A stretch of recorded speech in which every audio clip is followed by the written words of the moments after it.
We must talk about the silence.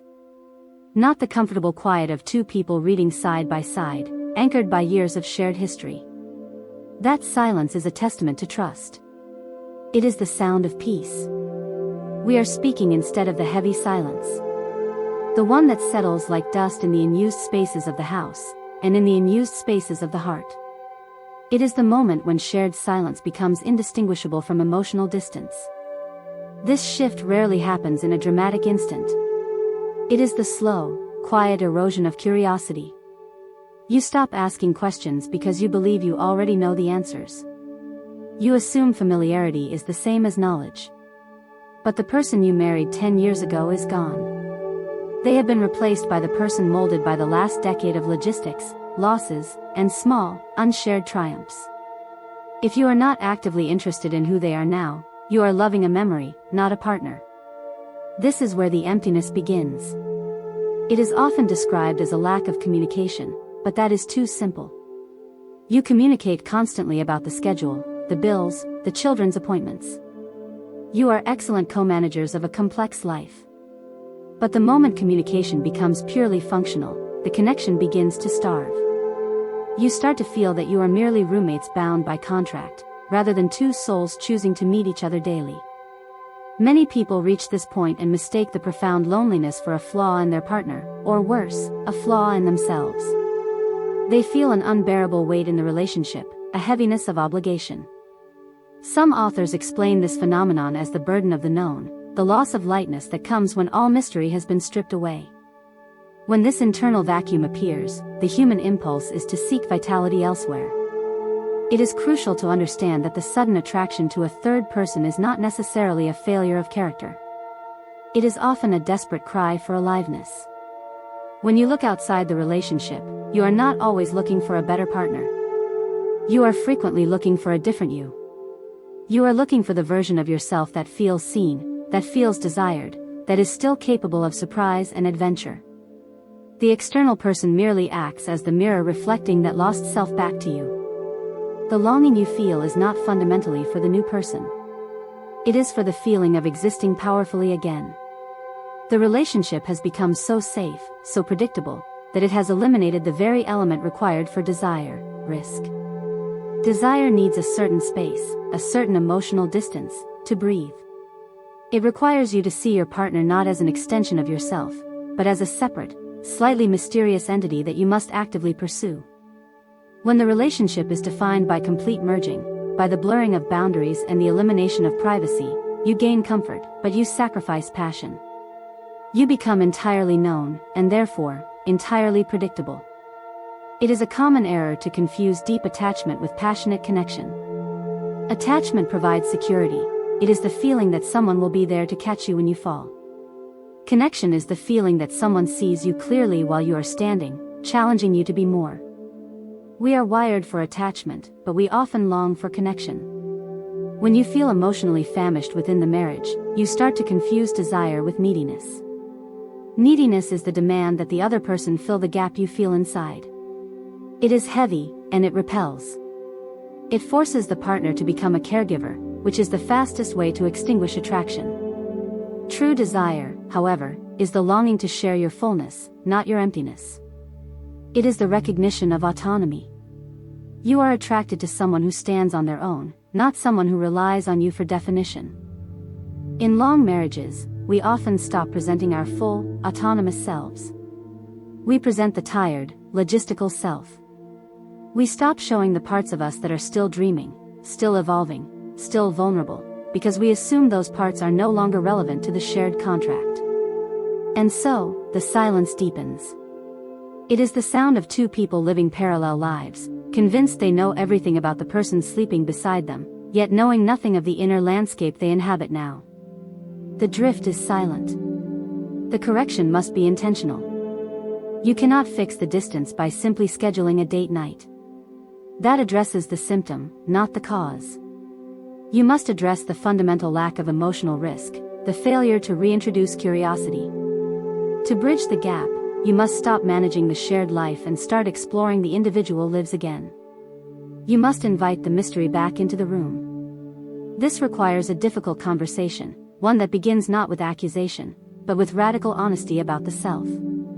You cannot ask, "Why did you stop seeing me?" You must ask, "What parts of myself did I stop presenting to you?" The work of a long relationship is not finding a person who completes you. It is maintaining the commitment to remain two complete, separate individuals who choose to walk the same path. It requires the courage to be vulnerable again, to show the parts of you that are still unfinished. Because it is in the unfinished spaces that connection is renewed. If you want to move away from the heavy silence of absence, you must start speaking the language of self-discovery again. You must stop relying on history as a substitute for presence. You must accept that the person you married is gone. The question is whether you are willing to truly meet the new person who took their place.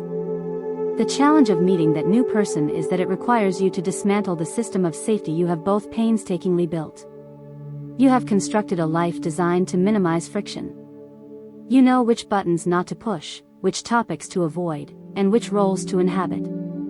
This familiarity is comforting, but it is also the scaffolding that holds the silence in place. To invite connection back, you must invite risk back. This is not the risk of infidelity, but the risk of rejection. It is the profound vulnerability of revealing a part of yourself that your partner has not seen in years, a dream, a fear, a doubt about the shared future, and allowing them to react to it freshly. In many long relationships, we stop sharing our internal landscape because we fear that the new information will disrupt the established contract. We fear that our partner will not like the person we are becoming. So, we present a curated, stable version of ourselves. We offer the manager, the provider, the tired parent. We hide the dreamer, the artist, the vulnerable seeker. But connection cannot be built on stability alone. It is built on the willingness to be seen in motion, while you are still evolving. If you are waiting for your partner to break the silence, you must first ask if you are giving them anything worth responding to. Are you presenting a self that is complex, surprising, and therefore, interesting? Or are you presenting a known quantity that simply needs maintenance? The correction begins with the quality of attention you offer. Attention is the most expensive currency in a marriage. It is not enough to be in the same room. You must practice what some authors call re-entry, the intentional moment of shifting focus from the external world to the internal world of the person beside you. When they speak, you must listen without the expectation of knowing the ending of their sentence. You must listen with the curiosity of a stranger. This requires you to suspend your assumptions. When your partner expresses frustration about work, do not immediately offer a solution based on how they handled a similar problem 5 years ago. Instead, ask about the feeling itself. Ask about the meaning of that frustration now. The conversation must shift from the logistical, "Did you pay the bill?" to the existential, "What are you thinking about when you cannot sleep?" It is a subtle shift, but profound. It is the difference between treating your partner as a fixed object in your life and treating them as a constantly unfolding subject. This is particularly challenging because men and women often drift apart in different ways. It is common to see men withdraw into functional silence, believing that providing stability and solving problems is the primary expression of love. They mistake competence for connection.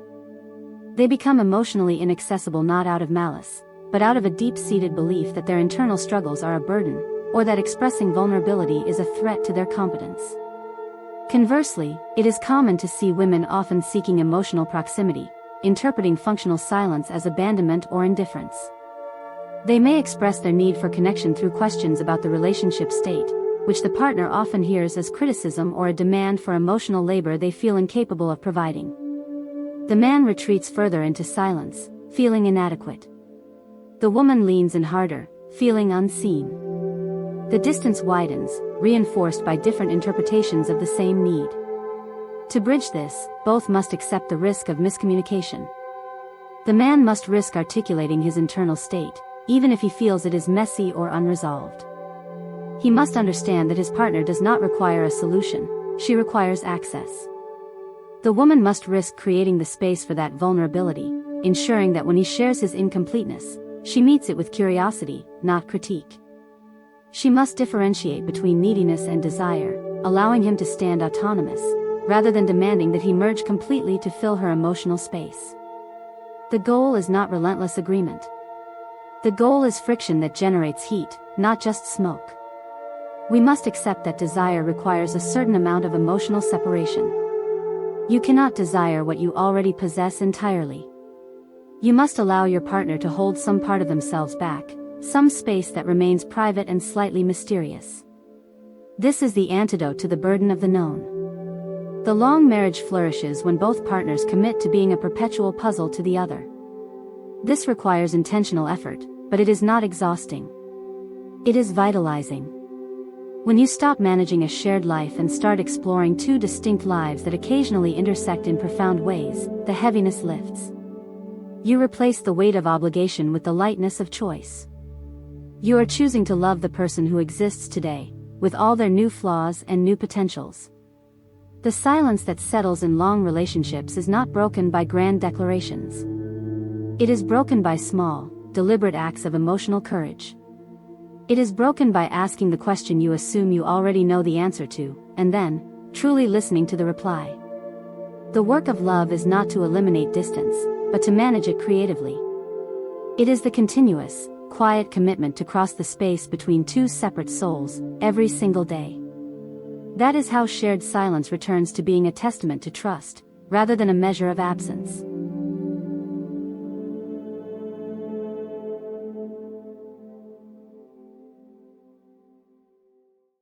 If this helped you, subscribe now for more videos like this. Thank you.